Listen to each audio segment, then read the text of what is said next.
Radha Srivasade Gauravata Vrinda. Hare Krishna, Krishna Krishna, Hare Hare, Hare Rama, Rama Rama, Hare Hare. We're going to continue reading from Caitanya Caritamrta, Canto 3. We are on chapter 25, and we'll just do a quick review of what we read yesterday. From Srimad Bhagavatam, right? I'm sorry, yeah, Srimad Bhagavatam, Canto 3, chapter 25. And we read the text 41 yesterday.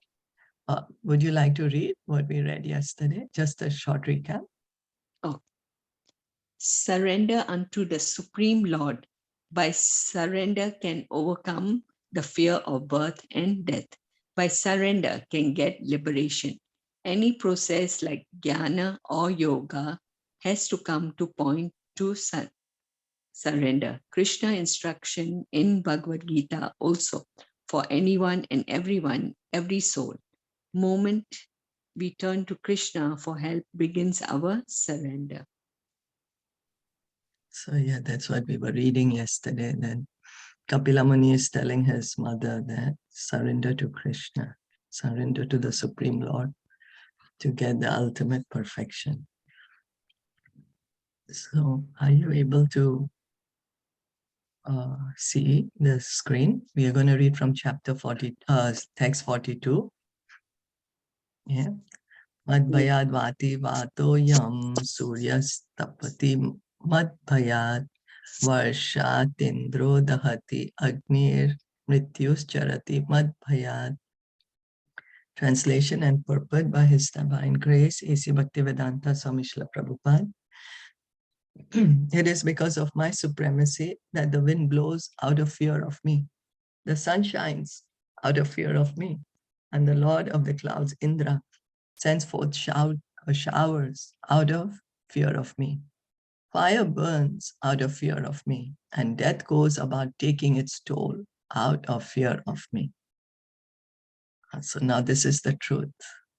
You know, maybe some of us were thinking that the wind is blowing because it's scared of us, or the sun shines because it's scared of us. But it's not true, you know. Our dream is being shattered. Here Lord Kapila Dev is saying it's because of the Supreme Lord that the wind blows, because of the fear of Supreme Lord that the sun is shining, that Indra is sending the rains, that fire is burning, and death comes. Kalosmi, Krishna says. Death goes about taking its toll out of fear of me. So it's not because of us, it's because of the Supreme Lord. The Supreme Personality of Godhead Krishna says in Bhagavad Gita that the natural laws being enacted are correct in all activities because of his superintendence. Krishna says in Bhagavad Gita 9.10, Mayadhyakshena prakritihi suyate sacharachanam. This divine energy of mine, she's working under my order. We think that Mother Nature, she's acting automatically, but she's acting under the superintendence of Krishna. Mayadhyakshena prakriti. I'm watching, he says. It's under my control, everything is happening. So the laws are there. Sun is going to rise in the morning, in the east, set in the west. But who's the lawmaker? Here, Krishna is saying he is the lawmaker. In Bhagavad Gita, Krishna says he's the lawmaker. Bhagavatam, Lord Kapila Dev is saying, yes, I'm the Lord maker. He's the Supreme Lord. Kapila Dev is an incarnation of Krishna. So he's non-different. So God, he is the lawmaker. No one should think that nature is working automatically without superintendence. The Vedic literature says that the clouds are controlled by the demigod Indra. Heat is distributed by the sun god. The soothing moonlight is distributed by Chandra, and the air is blowing under the arrangement of the demigod Vayu. But above all these demigods, the Supreme Personality of Godhead is the chief living entity. Nityo Nityanam Chetanas Chetananam. Kathopanishad 2:13. So Kathopanishad says there are so many eternals. Every living entity is eternal. It's not that only I am eternal and no other entity is eternal. No, no, all living entities are eternal. They could be in different bodies right now. That doesn't matter, but all living entities are eternal. And among all these eternal living entities, there is one eternal entity who is maintaining all of us. And that is Krishna. Ishvara Parama Krishna, Sachidananda Vigraha. That is Krishna. So Krishna is eternal and he is maintaining us, whether we are in the material world or whether we are in the spiritual world. He is here maintaining us by making sure the Mother Nature's laws, that she's carrying out her work properly. Everything is happening in the correct order. And in the spiritual world also, the entire spiritual world exists on his energy. The demigods are also ordinary living entities, but due to their faithfulness, their devotional service attitude, they have been promoted to such posts. So the demigods are not God. God is only one. God cannot be many.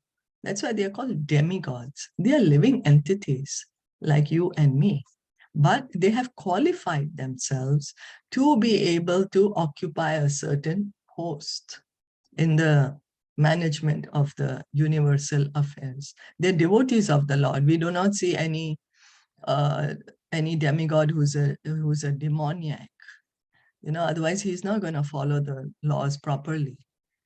He's going to follow the laws properly. So he's a devotee of Krishna. And yes, there's enough qualification, like even in the material world, to qualify to a very highly qualified post. We need to study, take those exams, get the degree in that particular division. And then one will be chosen from there. Similarly, the demigods are chosen by Krishna. So, and their devotional attitude, because of their faithfulness and devotional attitude, they have been promoted to such posts. So they're devotees of Krishna. These different demigods or directors, such as Chandra, Varuna, and Vayu, are called Adhikari Devta. The demigods are departmental heads. The government of the Supreme Lord consists not only of one planet or two or three, there are millions of planets and millions of universes. The Supreme Personality of Godhead has a huge government and he requires assistance. The demigods are considered his bodily limbs. So as the president of any country, he has so many chief ministers, minister of education, minister of electricity, minister of transport, this every field. So this universe, this entire universe has millions of planets are there. And so the demigods, they are Krishna's assistants in carrying out the management of the universal affairs. So does Krishna, how shall we put it? Is it that if these demigods are not there, Krishna will not be able to manage the universe? Anyone? He will manage. He can manage, right? Yes, he can manage. Then because why they're are just these helping. They're just helping because he wants to glorify his devotees. He has always done that. So he gives them a chance because they want to serve Krishna. They have desire to serve. So Krishna is making that arrangement so that they can serve him. Very nice. Yes, to fulfill the desire. They have a desire to serve and they have some desire for some control. So they have both this desire that they want to control, they want to manage, and they want to serve Krishna. So they are put in that position. Yeah, so that's how Krishna, Bhaktavatsal, we have been reading that Krishna, whatever is our desire, he fulfills our desire. Whatever is our desire. And that's the reason we are all encouraged to come to Krishna to fulfill our desires. Why? Because he will fulfill them. He's the only one who can fulfill any of our desire, any desire we have, he can fulfill. And he'll fulfill it in such a way that we can all become purified, be situated in our original position. He can fulfill not only material desires, he fulfills our spiritual desires. He's the only one who can fulfill our spiritual desires of bringing us back home, back to Godhead. As we were reading yesterday, we just did a recap that for liberation, we have to worship Krishna to get pure, true liberation. Otherwise, we'll be still here in the material world. So then, the demigods are considered his bodily limbs. These are the descriptions of Vedic literatures. Under these circumstances, the sun god, the moon god, the fire god, and the air god are working under the direction of the Supreme Lord.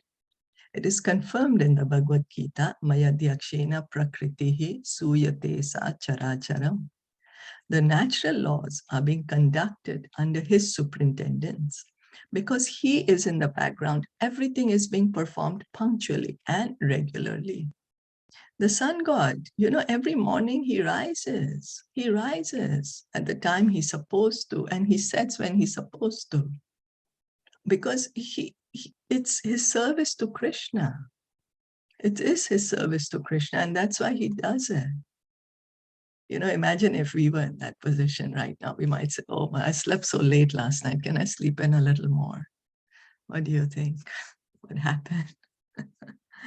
But anyway, that's the reason he's in that position, and he carries it out with great attention. One who has taken shelter of the Supreme Personality of Godhead is completely protected from all other influences. He no longer serves or is obliged to serves or is obliged to anyone else. Of course, he's not disobedient to anyone, but his full power of thought is absorbed in the service of the Lord. So he no longer serves or is obliged to anyone else. Then, what does that mean? Anyone?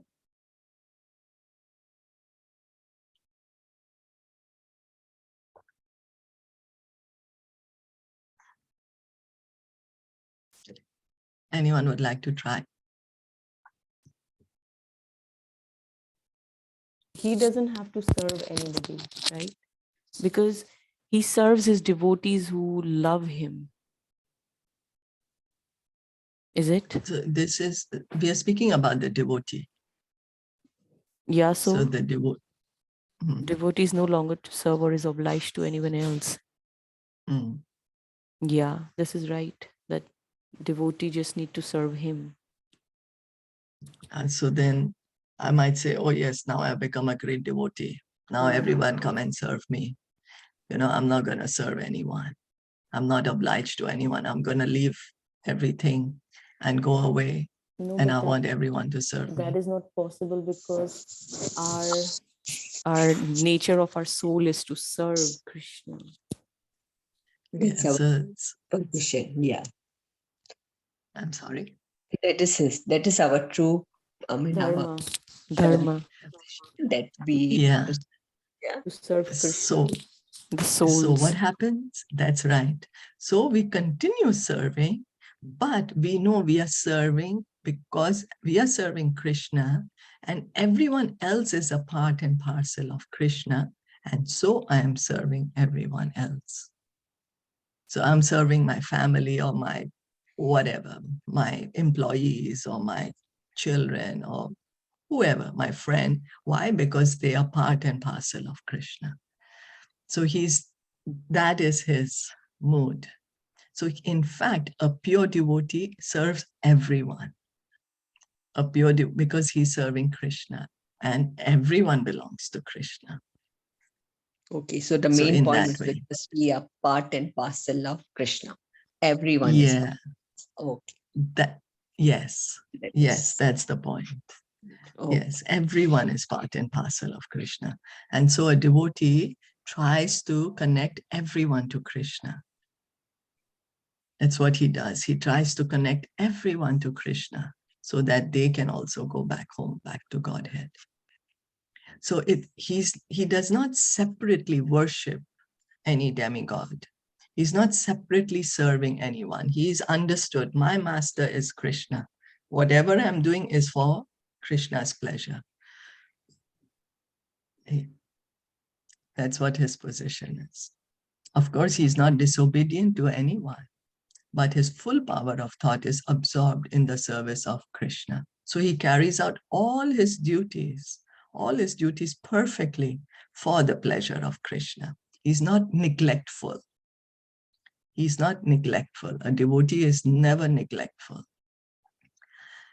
So the statements by the Supreme Personality of Godhead Kapila that under his direction the air is blowing, the fire is burning, and the sun is giving heat are not sentimental. So it's not that Lord Kapila Dev is becoming sentimental. See, because of me this is happening. It's because of me. The impersonalist may say that the Bhagavatam devotees create and imagine someone as the Supreme Personality of Godhead and assign qualifications to him. But actually, it is neither an imagination nor an imposition of artificial power in the name of Godhead.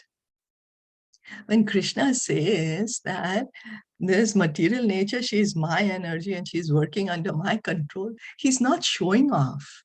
It's the truth. It is. He's just narrating the fact. That is something we have to believe. That is something we have to accept. Not believe. Believe we can change. But something we have to accept because that's the fact.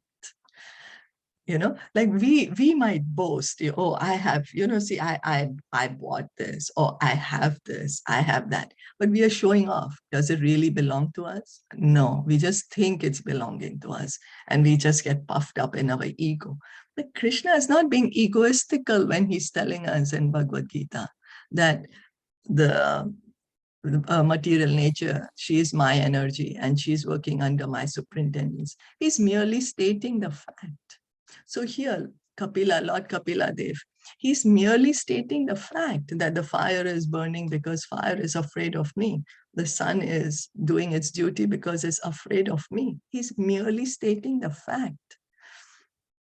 It is in the Vedas, it is said, Bhishamad Vata Pavate Bishodeti Suryaha. By fear of the Supreme Lord, the wind god and the sun god are acting. Bishasmad Agnis Chandras Chamrityur Dhavati Panchamaha. Agni, Indra, and Mrityu are also acting under his direction. These are the statements of the Vedas. The Vedas are also saying it. They are saying, yes, the fire is burning because fire is afraid of Krishna. It's Krishna's law, and he's just merely stating it. Now, if we think he's showing off, then that is our envy of him. We are not able to accept that, yes, he has that power. He has that control. We just have to simply accept, yes, he has it. He's the one who's doing it. It's certainly not me. I might tell the fire, I'm going to put my hand in you, but don't burn me. Will the fire listen to me? We could try and see if it works. But it's a fact that all these things, the nature is going on perfectly because of fear of Krishna, and he simply narrates it.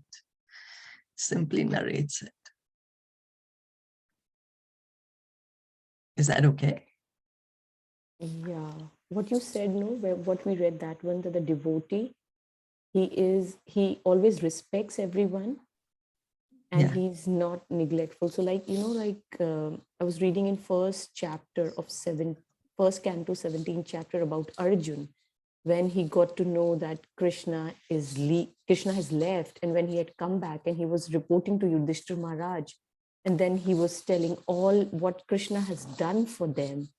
He was narrating. So he said that he made me pray to Lord Shiva, and by his mercy, only Krishna's, because even Ravan prayed to Lord Shiva, but then he did not have mercy of Lord Krishna. But because Arjun had the mercy of Lord Krishna, and when he prayed to Lord Shiva, he got so powerful, but he used it in a proper way because he was a devotee. So by the mercy of Krishna, he he respected everybody properly, though the demons like Ravan and Kansa, they prayed to Lord Shiva, but they got the power and then they wanted to use it against Lord. So he was glorifying. So this is also like that, only that the devotee is so careful how to use the mercy of Lord. He's so careful. He's not neglectful to anybody. Nice. Nice. So, yes. Thank you. Thank you. So shall we continue reading or shall we stop here? we have 3 minutes. It's just 3 minutes. So then we'll just do a short recap then. Is that okay? Yeah. Okay. So then, would anyone like to say what we read about? The living entity is part and parcel of Krishna. So it has to serve everyone. Is it? So it serves everyone when it serves Krishna. You know, if we separately try to serve everyone, we won't be able to. Right? Separately, we cannot serve everyone because we are limited. How many people can we serve? Yeah. No. So when we serve Krishna, we are automatically serving everyone because we are serving the complete whole. So when we serve Krishna, we are serving everyone. Everyone. Yeah. And This anything? Mother Nature is working in superintendence of Krishna. Yes.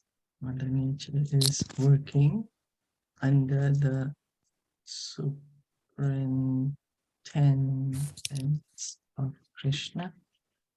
Then demigods are also living entities, but because of their devotional service, they have been given this post.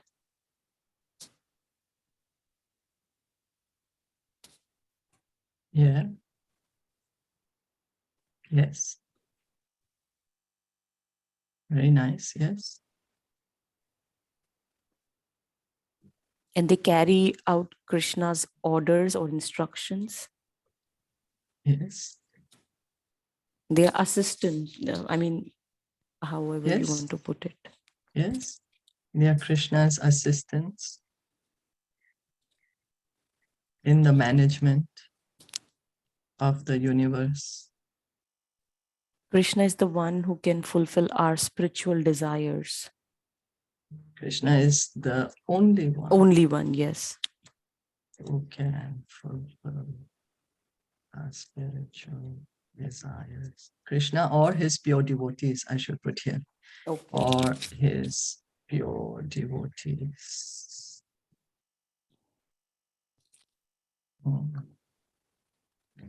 And fire burns. Shall we put that? Sun rises. Yeah. Fire burns. Wind blows.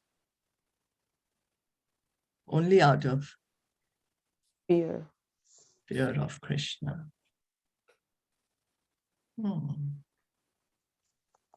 Yeah, so it's not out of our fear. They're not going to listen to us, you know, although we wish they would. हाँ, और सब time पर होता है और perfectly होता है. क्या होता है? I'm sorry.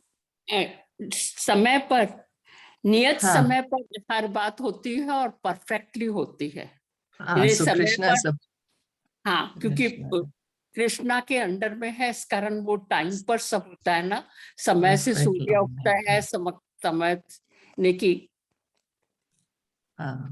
But Krishna is the perfect lawmaker. He's the perfect organizer. Perfectly and time पर, नियत समय पर, नियमित रूप से. ऑर्गेनाइजर. हाँ, तो नियमित रूल से तो ही इज परफेक्ट ऑर्गेनाइजर. बहुत अच्छा ऑर्गेनाइज करके रखा है कृष्णा ने. हाँ. Perfect organizer. We can write like that. Yeah.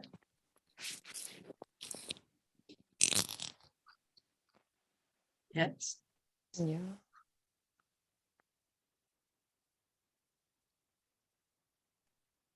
Anything? Anyone more? Anything else?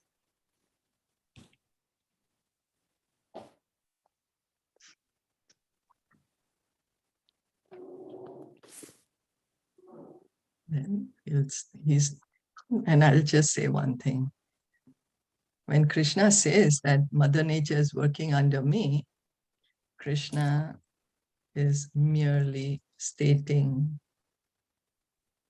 the fact.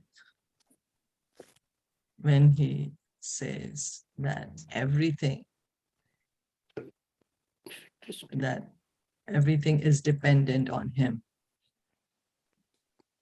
he is not boasting. Yeah. It's not like us, we get pride and we are boasting because it's not a fact. I'm going to go to another page, I think. He is not boasting, but simply stating the fact. If that makes any sense. Oh, I can make this bigger, right? So if that makes any sense. Yeah, that's perfect. Yeah. So we'll stop here for today. Thank you so much. Thank you. For all your participation. Srimad Bhagavatam ki jai, Shilpa Prabhupada ki jai, Gaur Bhakta Vrinda ki jai. Hare Krishna.